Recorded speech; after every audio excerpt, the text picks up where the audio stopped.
Hello, I'm Viren Rana. Welcome to my channel, History Decoded, where I share with you a few interesting facts and sometimes unknown facts of history. I am passionate about history, and that's why I started this channel to share my love of history with all of you. So don't forget to like and subscribe to my channel. World War I was a brutal and vast conflict which resulted in the deaths of about 40 million soldiers and civilians. We are familiar with stories from the larger battles of the war, tales of the trenches, and the chemical warfare.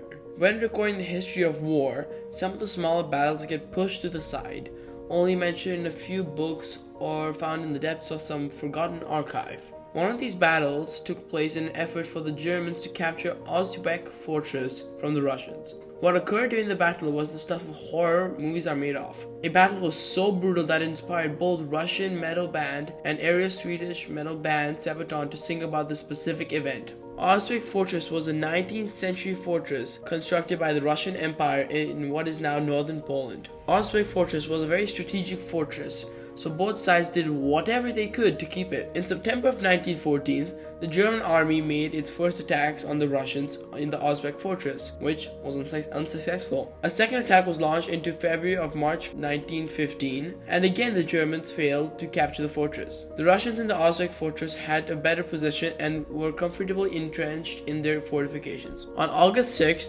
1915, 14 German battalions were tasked to take over the fortress against 500 Russian soldiers and 400 militiamen. This seemed like an easy victory for the Germans, but what lied ahead of them put fear in the bravest men. The German army, under the control of General Rudolf Freudenberg, were tasked to take the fortress. General Rudolf knew the Russians were undersupplied and that he couldn't just charge at the fortress, as it would be a bloody onslaught. So he came up with a plan. General Rudolf planned to hit the poisoned position of the Russian forces with chlorine gas and drive them out of the bunker. This was the first major attack in which where the Germans used chemical weaponry, and the effects were deadly. To ensure the capture of Auschwitz Fortress would be a success, the Germans brought 30 containers of gas along with 7,000 men. The plan was foolproof, so at 4 a.m. the chlorine gas was deployed and the German soldiers were ready. Bromine, the other gas used, is a brownish red smog-like vapor found naturally in soil and water. Like chlorine, the amount of gas exposure required to be lethal is very small. Bromine burns the skin, causing lesions and blisters, eventually completely melting the skin off a body.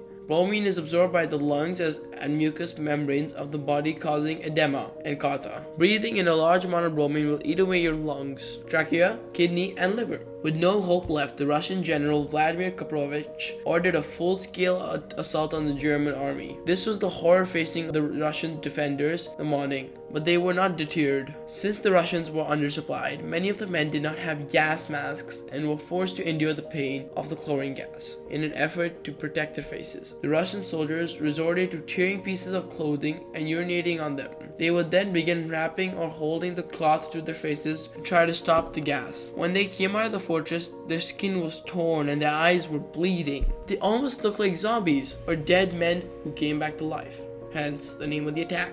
The Germans, confident in their victory, waited outside the fortress for the gas to clear in preparation to take control of Auschwitz Fortress. They expected no counterattack, but as the gas began to clear, what the Germans saw was something out of a horror movie. Running towards the horrified Germans were the hundreds of Russian soldiers that had not died. Their bodies were melting from the inside, skin covered in chemical burns or missing entirely, some spitting out pieces of their lungs as they ran. The German army was so terrified of these disgusting zombie-like men that they fled in terror, trying to get away from the attacking dead men of Auschwitz Fortress. The regiments of the front of the German line trampled those behind them, killing their own men as they fled. General Rudolf could not believe what he was seeing. He was so convinced that they were zombies that he ordered a full-scale retreat. He even left the artillery guns as he saw no point in wasting time trying to get them out. By 11 a.m., everything was over. The Germans, taking stock of the situation and decidedly shaken, decided to wait a few days before coming back to Auschwitz Fortress in hopes that any dead men would in fact be dead men. The Russians had won with minimal casualties. At the end, the Russians kept the fort, got German guns, and the fort was restocked. Unfortunately for the Russians, on August 18th, the Germans destroyed the fort with artillery cannons, leaving minimum survivors. This has been History Decoded with the Attack of the Dead Men. If you liked the video, leave a like and subscribe to the channel for much more history facts. If you didn't, leave a dislike. Get ready to have your mind blown by the unknown and unbelievable history facts on YouTube channel. Subscribe now before your friends beat you to it.